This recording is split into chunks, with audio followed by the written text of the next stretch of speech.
잘 지내셨습니까? 우리는 하나님의 명품, 하나님의 걸작품입니다. 특별히 주님이 이 땅에 오시고 또 고난받으시고 죽으시면 우리를 명품 만드시기 위해서 그렇게 하셨습니다. 오늘 본문 말씀은 예수님의 공생의 4년 6월절, 예수님이 십자가에 죽으시기 바로 전날 밤에 일어난 사건입니다. 예수님은 제자들에게 6월절 만찬을 베푸십니다. 여러분, 6월절이 무슨 절기입니까? 6월절은 특별히 이스라엘 역사에서 첫 출애굽의 구원을 기념하는 절기예요.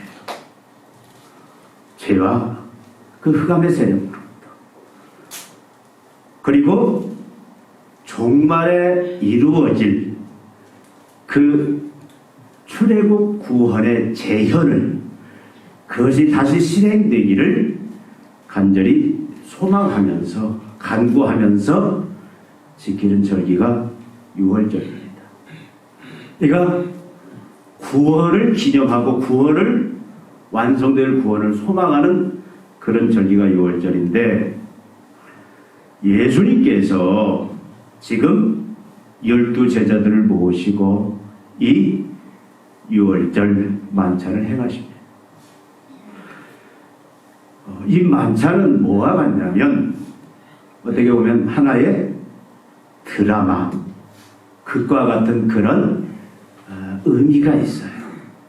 여러분, 이거 결혼을 할 때 한 남자와 한 여자가 만나서 이제 한 몸이 되는 그런 이제 부부가 되는, 그것을 드라마틱하게 보여주는 게 뭡니까? 그것이 결혼식이라는 거예요.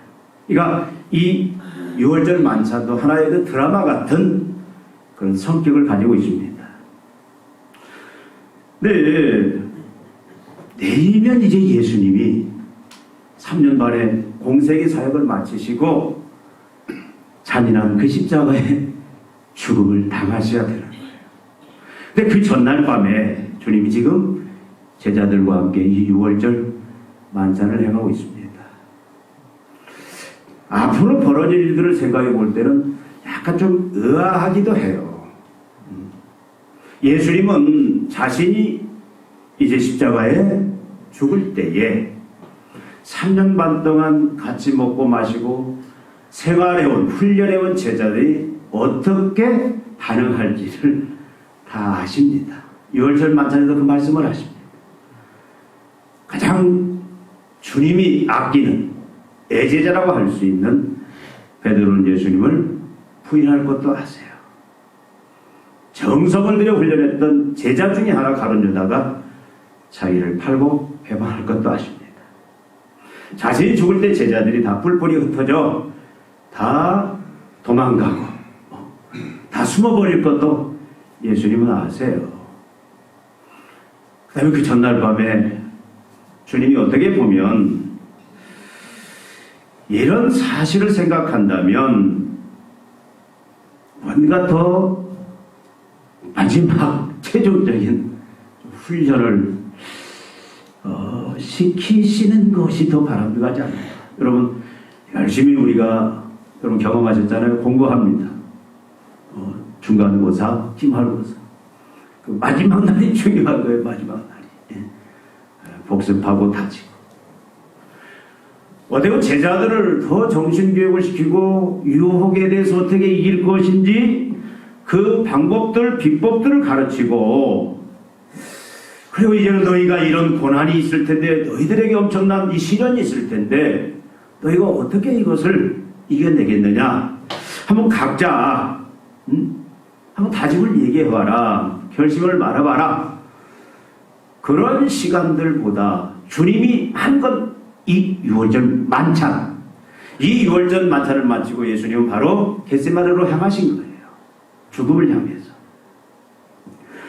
그렇다면 하나의 드라마와 같은 이 6월절 만찬은 무엇을 위한 극인가? 무엇을 위한 것인가? 결론적으로 말씀을 드리면 내일 다가오는 자신의 그 죽음의 의미가 무엇인가를 예수님은 지금 제자들에게 가르치고 그 의미, 그 정신에 바로 서기를 주님은 원하시는 겁니다. 근데 이 유월절 만찬을 행하실 때 주님이 재료로 삼는 게 있어요. 그게 뭡니까? 오늘 말씀해 보니까 먹는 것과 마시는 것, 떡, 그리고 음료를 재료로 삼습니다. 여러분, 음식과 음료는 무엇을 의미하는 거예요? 우리는 먹어야 돼요. 마셔야 됩니다. 그러니까 음료와 음식은 생명을 상징하는 거예요. 먹어야 마셔야 살 수 있습니다. 그러니까 결국은 예수님이 여기서 가르치시고자 하는 건 뭐냐면 내일 다가오는 자신의 죽음이 바로 우리에게 생명을, 영생을 주는 사건이다. 그것을 지금 보여주시고 있는 겁니다. 떡을 부수고 그리고 찢고 포도주를 붓는 그 행동을 통해 내일 다가올 자신의 그 잔혹한 죽음, 자신의 몸이 부서지고 찢겨지고 피를 쏟는 그 사건이 바로 우리들에게, 이 제자들에게 생명, 구원, 영생을 주는 사건이라는 것을 이 말씀을 통해서 주님은 지금 보여주시고 있습니다. 그렇다면 우리가 생각해 볼 것은 왜 이 떡과 잔의 사건이, 이 유월절 만찬의 사건이 우리에게 생명, 영생, 구원을 주는 사건인가? 그래서 우리가 오늘 말씀 속에서 주의 깊게 봐야 될 말씀이 있습니다. 그건 바로 24절 말씀이에요. 24절 한번 같이 한번 읽어볼까요? 이르시되, 여러분들이 띄워서 저기 24 같이 읽습니다. 이르시되 이것은 많은 사람을 위하여 흘리는 나의 피 곧 언약의 피니라. 여기 두 말씀으로 구분시킬 수가 있습니다. 하나는 뭐냐면 많은 사람을 위하여 흘리는, 하나는 뭐냐면 또 나의 피 곧 언약의 피다. 이것은 어떻게 보면 이 지금 떡과 잔을 통해서 주님이 보여주시는 이 사건의 의미에 대한 해석이라고 볼 수가 있어요. 많은 사람을 위하여 흘리는 이 말은 여러분 그냥 예수님이 하시는 말씀이 아니라 구약적 배경을 가지고 말씀합니다. 그러니까 이미 하나님께서 구약의 선자를 통해서 예고한, 예지한, 예언의 말씀을 지금 예수님이 성취하고 이루고 있다라는 거예요. 그러니까 지금 많은 사람을 위하여 흘리는 이 말씀은 이사야서 53장 10절에서 12절에 예언된 말씀이에요. 이사야서 53장 10절 12절에 보면은 뭐라고 말씀이 되어 있냐면 주의 종이, 하나님이 보내시는 주의 종이 이스라엘 하나님의 그 패역한 죄를 지은 백성들의 죄를 속죄하고 대속하기 위하여 자신의 목숨을 쏟아 부을 것이다. 백성들의 죄를 대신해서 목숨을 버릴 것이다 라는 그런 말씀이에요. 이것을 예수님은 뭐라고 또 다른 표현을 설명하냐면 대속의 죽음, 그렇게 표현합니다. 그러니까 예수님이 지금 이 극을 통해서 보여주는, 그래서 이것이 우리에게 생명을 주는, 영생을 주는 구원의 사건임을 뭘 통해서? 바로 다가오는 내일의 그 십자가에 그 달리셔서 몸이 찢기고 피를 쏟고 하는 그 잔혹한 그 죽음이 많은 사람을 위해서 드리는 대속적인 대제사, 대속의 죽음이다. 그걸 지금 말씀을 하고 있습니다. 대속의 제사를 통해서, 대속은 대신, 나를 대신해서, 우리를 대신해서 지금 이 자리에 있는 사랑하는 새 백성, 택한 제자들을 위해서 대신 자기가 죽임을 당한다. 바로 대속의 제사, 대속의 죽음이다. 그걸 주님이 지금 말씀을 하고 있습니다. 그래서 예수님이 대신 죽는 거예요. 내 죄를 담당하고 씻기 위해서, 덮기 위해서. 그 결과가 어떻게 됩니까? 죄가 용서받게 돼요. 그래서 이건 용서라는 개념은 뭐냐면 죄가 덮어진다. 예수의 의로운 보혈로 우리 죄가 다 가리워 덮어버려요. 덮어. 그러니까 더 이상 보이지가 않아요. 그리고 무슨 또 의미가 있냐면 죄는 반드시 죄에 대한 책임이 있어요. 분명히 말씀하시지 않습니까? 죄의 삭은 사망이라. 죄는 반드시 정녕 네가 죄를 지면 죽으리라. 이 죄는 반드시 죄에 대한 책임이 있다는 그게 뭡니까? 사망이에요. 그런데 여기 이 예수님이 예수님의 대속의 죽음은 죄를 덮을 뿐만 아니라 죄에 대한 책임으로부터 해방시키는 거예요. 자유함을 주는 겁니다.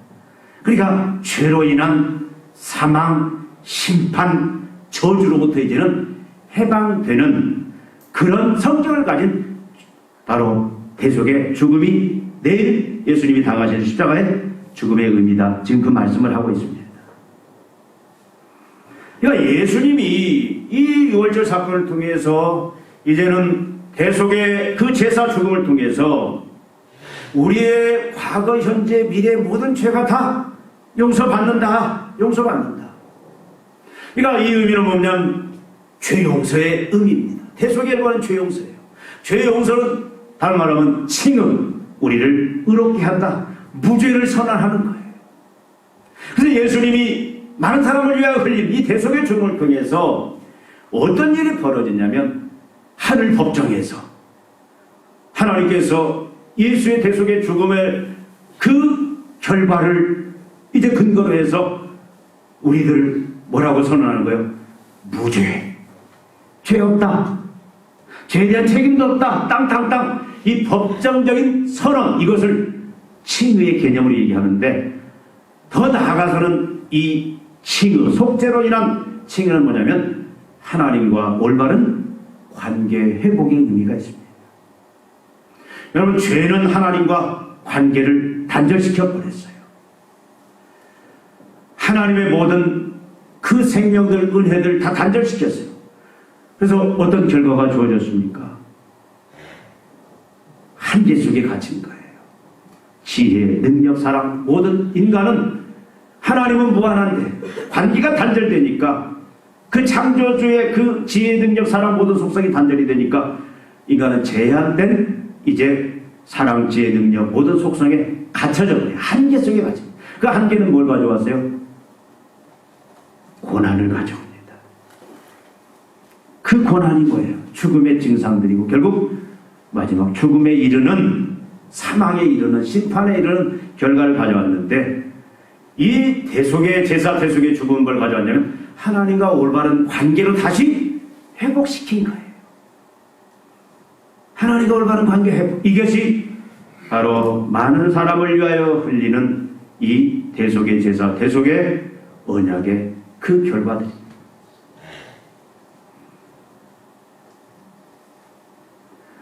또 언약의 피다, 이 말은 무슨 말이냐면 이 언약의 피다라는 말은 출애굽기 24장 8절에 잘 나와 있습니다. 그리고 이 언약에 관한 피는 또 출애굽기뿐만 아니라 이사야서 42장 6절, 49장 8절, 또 에레미야서 31장 31절부터 34절에 이 언약의 피에 대해서 말씀을 하고 있습니다. 출애굽기 24장 8절 말씀에 보면은 하나님께서 모세를 통해서 이스라엘 백성들을 구원해 내십니다. 그리고 시내 광야에서 이제 언약의 제사를 드리는데 그 피를 백성들에게 뿌려요. 백성들에게 뿌리고 뭐라고 말하냐면 그 백성들에게 언약의 피를 뿌림으로 뭐예요? 언약이 체결돼요. 그리고 이제는 하나님이 그들과 나는 너희의 하나님이 되고 너희는 나의 백성이 되리라. 나는 너희 아버지가 되고 너희는 나의 자녀가 되리라. 이 언약이 체계입니다. 여러분, 언약이라는 건 다른 거 아닙니다. 전에도 계속 말씀드렸죠? 언약은 한 부류의 백성들을 하나님이 선택하셔서 이제 그들에게 내가 이제 그들과 함께 아버지 왕으로 그 관계를 맺으시고 뭐 하냐면 내가 이제 너희들에게 영원토록 아버지 노릇 왕 노릇 책임지고 하게 함으로 말미암아 너희들이 왕되고 아버지 된 나의 그 모든 부유함을 나의 그 모든 신적 생명들 무한한 지혜 무한한 사랑 무한한 능력 그 모든 것들을 덧입어서 신적 풍요함 신적 생명 이걸 우린 영생이라고 하는데 그 신적인 삶 하나님적인 삶 그 무한한 삶을 살게 해주겠다. 그래서 그것을 위해서 하나님이 어떻게 한다? 하나님 노릇 왕 노릇 책임지고 하겠다. 그게 언약인데 이것이 시내산에서 맺어졌어요. 그럼 백성들은 뭘 해야 됩니까? 백성들도 언약에 충실해야 돼요. 언약에 충실하다는 건 다른 게 아닙니다. 아버지로서 왕으로서 하나님을 인정하고 이제 그분을 철저히 의지하고 순종하는 것이 그것이 의로운 삶이고 그것이 언약에 충실한 삶이에요. 다른 거 없습니다. 근데 이스라엘 백성들이 어떻게 했어요? 언약을 자꾸 깨트려요. 하나님을 의지하지 않습니다. 하나님께 순종하지 않습니다. 그러니까 하나님께서 어떻게 합니까? 바벨론을 회초리로 해서 이들을 징계를 해요. 그래서 70년 포로 생활을 하지만 그러나 하나님은 신실하신 분이에요. 언약에 충실하신 분이에요. 그래서 하나님께서 어떻게 합니까? 신실하신 그 언약에 충실하신 하나님이 너희를 다시 회복시키겠다. 예루살렘으로 하나님의 나라로 다시 회복시키겠다. 그래서 다시 너희들을 이제 아버지, 아들, 왕 백성으로서 그 관계를 내가 회복시켜 주겠다. 그것이 에레미야서 31장 34절에 분명히 나와 있는 말씀이에요. 너희들은 그럴지라도 너희들의 죄를 내가 다시 기억하지 않고 너희들의 죄를 내가 더 이상 묻지 않고 이제 모세 때는 돌판에 하나님의 법을 새겨서 그 법을 따르게 했지만 이제는 하나님의 법을 돌판이 아닌 너희들의 심령에 너희들의 양심에 내가 직접 새겨서 이제 그 하나님의 지식을 가지고 우러나오는 그 순종을 성령을 통해서 할 수 있도록 하겠다. 이것이 새 언약이에요. 이제 그 말씀이 예수님의 이 십자가의 죽음을 통해서 언약의 핀이라 이 말씀은 바로 지금 예수님이 다가오는 내일의 죽음이 예수님의 십자가의 죽으심이 바로 언약을 완성하는 새 언약 제사임을 지금 말씀하고 있습니다. 결론은 뭐냐면 새 백성, 새로운 하나님의 백성을 이제 하나님 만들어서 하나님 나라에 머물게 하겠다라는 거예요. 그러니까 지금 예수님이 이 6월절 제사를 통해서 뭘 가르치시려고 하느냐?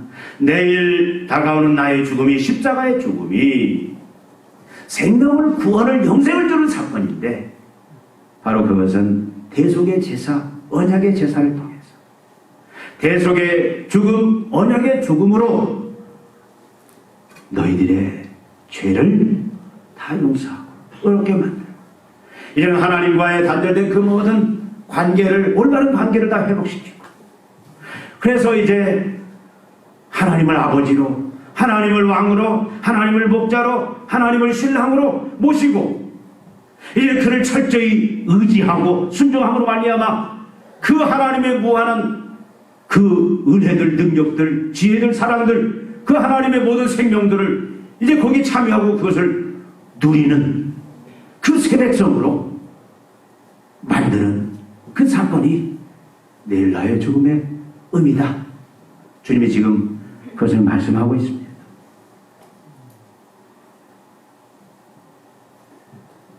결과적으로 보면 예수님의 십자가의 정신이 뭐냐면 세상 사람들은 다 하나님을 왕으로 모시고 피조물이기 때문에 하나님을 의지하고 순종해야 되는데 하나님을 배반했어요. 하나님을 다 떠나버렸어. 자기 스스로 왕 노릇하고 자기 스스로 하나님 노릇하고 그래서 이제 마치 자기 스스로 생명도 영생도 안전도 행복도 얼마든지 스스로 자기 자원으로 자기 능력으로 취할 수 있다 누릴 수 있다 그렇게 착각을 했는데 그러나 그것은 그들로 하여금 자신의 생명 영생 그 안식에 이르게 한 것이 아니라 어떻게 사단의 종이 되고 결국은 재앙 속에 갇혀버렸고 부족 결핍 속에서 그래서 온갖 경제적이나 신체적이나 또 사회도덕적인 그런 악들 속에 붙잡혀서 고난의 삶을 살 수밖에 없게 된 것이 모든 인간의 그것이 운명입니다. 그것이 인간의 모습이에요.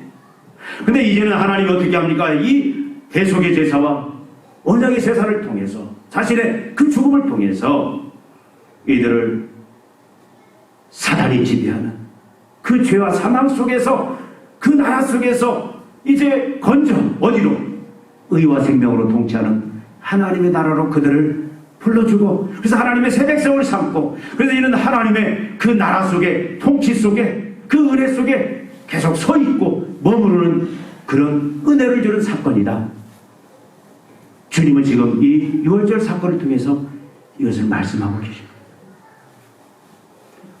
우리는 지금 이 은혜 속에 들어와 있는 자예요. 우리는 원래 사단이 통치하는 죄와 사망에 거하던 자들입니다. 우리는 날마다 악과 고난 속에서 절망하면서 삶을 삽니다. 근데 하나님께서 이 예수 그리스도의 대속과 이 언약의 그 제사 죽음을 통해서 우리로 하여금 어떻게 이제는 최소한 의로운 그런 존재 하나님과 올바른 관계해요. 그래서 이제는 하나님의 새 백성 하나님의 아들 하나님의 자녀 하나님의 양떼 하나님의 신부로서 이제 그 은혜 속에 그 나라 속에 그 관계 속에 그 특권 속에 들어갈 수 있는 모든 길을 다 이루셨어요. 그래서 예수님이 십자가의 마지막 십자가상에서 11마디 하셨잖아요. 근데 무슨 말씀을 하십니까? 내가 다 이루었다. 죄와 죄값을 다 이루었다. 이제는 하나님과의 관계, 올바른 관계에 들어갈 수 있는 길을 다 이루었다. 이제는 하나님의 새 백성으로서 하나님의 자녀로서 백성으로서 그 하나님의 그 부유함들 그 무한한 그 하나님의 속성들 지혜, 능력, 권세 그 모든 것들을 이제는 거기에 참여하고 누릴 수 있는 그런 그 은혜를 그 모든 발판을 다 이제 완성했다. 이제는 성령의 부르심을 통해서 예수 그리스도를 구주로 주님으로 이제는 믿고 영접하면 이 은혜에 참여할 수 있다. 그것이 바로 복음입니다. 여러분, 우리는 유월절 사건을 통해서 우리는 예수님의 고난과 십자가의 죽으심의 의미를 우리가 분명히 기억해야 돼요. 한국교회는 언제부턴가 이제 절기에 어떤 틀에 붙잡혀가지고 그냥 사순절하면 그냥 경건하게 보내는 기간들, 고난주간하면 그저 우리가 사회적인 모든 쾌락들, 운동들 다 절제하면서 그냥 경건하게 보내는 그 좋은 거예요. 근데 거기에 머물러 있는 게 아니에요. 예수님이 왜 십자가에 죽으셨는지 우리는 그 의미를 분명하게 다시 한번 기억하고 그 은혜 바깥에 있다면 주님이 이루신 그 특권 바깥에서 우리가 잘못된 삶을 살고 있다면 그 부분을 바로 붙잡고 이제 그것을 회복하는 것이 가장 중요하다 그 말씀입니다. 이게 굉장히 중요합니다. 여러분 이것의 회복이 가장 중요해요. 속죄제사, 대속의 제사, 언약의 제사를 통해서 여러분 우리는 지금 어떤 상태에 있는지를 아셔야 돼요. 여러분 어떤 상태에 있습니까? 우리가 가장 잘 아는 말씀이에요. 항상 드린 질문이죠. 여러분 죄인입니까? 의인입니까? 여러분 죄인이에요? 의인이에요? 죄인이에요? 의인이에요? 네? 여러분 의인이에요. 신분상. 여러분 나는 신분상 죄인이다 그러면 여러분 나는 오늘 죽으면 어디 간다? 지옥 간다고. 우리는 신분상 이 대속의 제사를 통해서 우리는 의인이 되었어요. 의롭게 되었어요. 이미 하늘 법정에서 우리는 무죄 땅땅땅 선포되었어요. 사단이 아무리 우리의 죄 낱낱이 다 들고 남아서 하나님 앞에 그것을 계속 드러내도 예수님이 뭐라고 말씀하세요? 그래서 내가 대신 죄를 담당하고 대신 죽었다. 그러니까 하나님이 이미 하늘 법정에서는 이미 이게 선포되어 버렸어요. 법적으로. 우리는 의인이에요. 그러면 여러분, 그러나 아직 이중 구조 속에 있기 때문에 이 구원이 완벽하게 완성되는 것은 언제입니까? 예수의 재림 때요. 그러니까 이 두 구조 속에 여전히 사단은 우리를 계속 죄로 유혹을 합니다. 그래서 우리를 넘어지기도 해요. 그렇잖아요. 여러분 죄 안 짓고 살 수 없잖아요. 그럼 그때마다 어떻게 해야 돼요? 요한일서 1장 9절 말씀, 만일 우리가 우리 죄를 자백하면 저는 미쁘시고 의로우사 우리 죄를 사하시며 모든 불의에서 우리를 깨끗게 하실 것이다. 우리는 언제든지 주님 앞에 나가서 우리의 죄를 자백하면 돼요. 시인하고 인정하고 끊고 하나님 앞에 돌아서야 됩니다. 여러분 고난주간에 우리는 의인임을 알고 우리의 신분이, 그리고 우리는 계속 그 자리에 머물러 있어야 돼요. 의인의 상태에 머물러 있어야 돼요. 여러분 교회는 성도는 거룩해야 됩니다. 의로워야 됩니다. 세상과 달라야 돼요. 거짓을 멈추고 불의를 멈추고 부정을 멈추고 그것을 회복하는 기간이 바로 고난주간이에요. 날마다 우리는 그 법을 회복해야 돼요. 우리는 또 이제 하나님 백성으로 자녀로 우리를 불러주셨잖아요. 영원한 하나님의 자녀고 영원한 하나님의 백성입니다. 하나님은 영원히 우리의 왕이고 하나님은 영원히 우리의 아버지고 하나님은 영원히 우리의 목자고 하나님은 영원히 우리의 신랑이세요. 우리는 영원히 그의 자녀고 영원히 그의 백성이고 영원히 그의 목자고 참 양떼고 영원히 그의 신부다 그 말이에요. 죄를 지어도 이 관계는 절대 끊어지지 않습니다. 절대 안 끊어져요. 우리 지원이가 영원히 최미장 누님의 딸이듯이 죄를 지어도 부족해도 영원히 관계는 변함없듯이 우리는 영원히 이것이 속죄제사 언약의 제사를 통해서 이루어진 거예요. 이건 조금도 끊을 수 없어요. 여러분 속지 마세요. 어떤 사탄이 그럽니다. 니까지 게 무슨 하나님의 자녀야. 너 같은 게. 그럴 때 여러분 뭐라고 말해?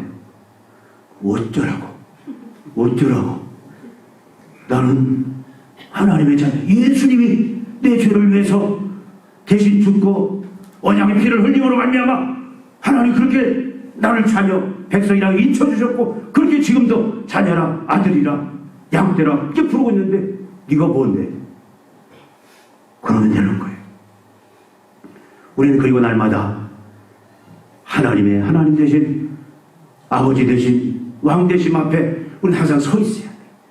그 말은 다른 말은 무슨 말입니까? 하나님의 아버지로서 왕으로서 우리를 다스리고 통치하시는데 이제는 책임지고 우리를 다스리시는데 그 통치 아래 머물러 있어야 돼요. 여러분 신앙이라는 것은 믿음의 삶이라는 건 다른 거 아닙니다. 하나님 우리를 이 대속의 제사와 언약의 제사를 통해서 사단의 나라에서 세상에서 옮겨줘 버렸어요. 어디로? 하나님이 왕되어 다스리는 그 하나님의 나라로. 그러니까 우리가 세상 속에 살고 있지만 분명히 우리는 세상에 속한 자가 아니에요. 하나님의 나라로 이미 옮겨왔어요. 그러니까 우리는 그 옮겨온 그 상태에 이제는 서 있어야 돼요. 그 서 있는 것이 뭐냐면 하나님의 통치, 하나님의 다스림을 날마다 이제 받고, 그래서 그 하나님을 의지하고 순종하는 삶이, 이것이 하나님 나라 백성의 참다운 삶이에요. 여러분 무엇을 하든지 하나님이 나의 왕 아버지심을 절대 잊으면 안 돼요. 그래서 그분이 나에게 뭐라고 말씀하시느냐, 날마다 하나님 나를 다스려 주 통치하소서. 그리고 그분이 말씀 앞에, 그분이 이제는 인도하시는 삶 앞에 우리는 무조건 의지하고 순종해야 돼요. 무조건 의지하고 순종해야 돼요. 그것이 죽음의 길을 할지라도, 그것이 고난의 길을 할지라도, 그것이 또 모든 쌓아왔던 것 다 잃어버리는 그런 그 힘든 삶이라 할지라도 무조건 왕 되신, 아버지 되신 하나님의 통치 다스림에 우리는 무조건 순종해야 돼요. 의지해야 돼요. 그럼 하나님이 책임져 주신다 그 말이에요. 그런 자가 어떤 삶을 누립니까? 그 신적 부유함, 풍성함에 그 신적 생명, 영생, 하나님 나라의 삶, 우리가 흔히 말하는 무한한 지혜, 무한한 능력, 무한한 권세로서 죄악을 이기고 세상을 이기는 그런 삶을 살 수 있다 이 말이에요. 히브리서 11장에 나오는 그 믿음의 영웅들의 그 삶을 이런 자들이 살 수 있다 그 말이에요. 우리는 그것을 회복하는 그 이제 은혜를 입어야 돼요. 언제? 이 고난 주간에. 그리고 한 가지 더 기억할 것은, 여러분, 저는 이 말씀을 보면서 전에 한번 제가 설교했습니다. 26절에 보면 참 놀라운 말씀이 있어요. 이에 그들이 찬미하고 감람산으로 가니라. 여기 보면 예수님이 제자들과 감람산으로 가요. 감람산은 어떤 곳이에요? 영화의 장소가 아닙니다. 이 말은 고난을 향해서, 죽음을 향해서 간다 이 말이에요. 지금 예수님이 이제 시간이 지나면 어떻게 됩니까? 가는 유다가 배반하고 군사들을 끌고 예수님을 잡으러 와요. 예수님은 이제 무고하게 십자가의 그 고난, 그 고통 속에 죽어야 되는 거예요. 우리 죄 때문에. 여러분, 고난, 죽음을 향해서 찬송하면서 감사하면서 가는 사람이 누가 있어요? 근데 주님은 어떻게 찬미하면서 감사하면서 그 죽음의 길을 갔더라. 놀라운 사실입니다. 왜? 전에 한 말씀 드렸어요. 자신의 이 대속의 죽음, 이 언약의 죽음을 통해서 이 제자들이, 이 목자 잃은 양 같은 이 제자들이, 곤고한 인생, 절망 속에, 죽음 속에 방황하는 그 영혼들이 이제 구원받을 것을 생각하니까, 하나님의 은혜를 더 믿고 이제는 그 신적인 삶, 영생을 누리는 그 결과를 생각하니까, 자신의 죽음이 그걸 가져올 걸 생각하니까 너무 감격스러운 거예요. 세상을 우리가 그런 눈으로 바라봐야 됩니다. 여러분, 아침에 눈을 뜨고 여러분 직장 사업장에 갈 때 어떤 마음으로 갑니까? 그저 말지 못해 도살장에 끌려가는 소처럼, 지겹다, 참 인생 그만두고 싶다, 내가 또 이런 삶 살아야 되느냐, 그러지 마세요. 이것은 하나님 백성의 삶의 자세가 아닙니다. 찬미하면서 감사하면서 가야 돼요. 올해 우리 교회 표어가 뭡니까? 이건 올해뿐만 아니라 평생 표어인데, 예수 그리스도의 복음을 자랑하자. 왜? 이 복음을 자랑하는 것만이 모든 세상 사람들에게 소망이 있는 거예요. 이 복음 외에는 소망이 없습니다. 여러분, 지금 코로나 때문에 인생이 공고하고 정치 때문에 인생이 공고하 맞습니다. 근데 우리가 영적인 하나님의 시각으로 바라볼 때는 뭐 때문에? 복음이 없어서 그런 거예요. 이 세상을 살리는, 어둠에 있는 사람들을 빛으로, 죽음에 있는 사람들을 생명으로, 절망에 있는 사람을 소망으로 이끌어 올리는 것은, 물론 바른 정치 회복돼야 됩니다. 빨리 백신 완벽하게 다 이제 맞고 코로나 퇴치돼야 돼요. 그러나 그것보다 더 중요한 것은 복음이에요. 복음만이 소망입니다. 그걸 우리는 전하는 사람들, 세상을 우리는 어둠에 있는 사람을 빛으로 죽음에 있는 사람을 생명으로 이끄는데 그 유일한 해결책이 복음을 우리가 가지고 있는데 그걸 우리는 들고 세상을 나갈 때 야 오늘 또 내가 빛을 생명을 전하는 이 영광된 사명 그래서 룰루랄라 찬양하면서 감사하면서 가야 되는 거예요. 누구? 예수님처럼. 이것이 고난주간에 우리가 회복해야 될 중요한 믿음의 모습입니다. 그래서 이 말씀 우리가 기억하고 특별히 고난주간 여러분 우리가 예수님의 태속의 죽음의 의미가 무엇인지 다시 한번 생각하면서 이걸 회복하고 우리가 참으로 하나님이 이미 그리스도에 주신 그 놀라운 은혜들 회복하고 누리고 나타내는 그런 삶을 살아야 됩니다. 여러분 또 2주 동안 연기가 됐어요. 사회적 거리두기. 그래서 우리가 사실 집회를 저녁에 하려고 했는데 못하고 수요일날 금요일날 고난주간 우리가 기도하려고 합니다.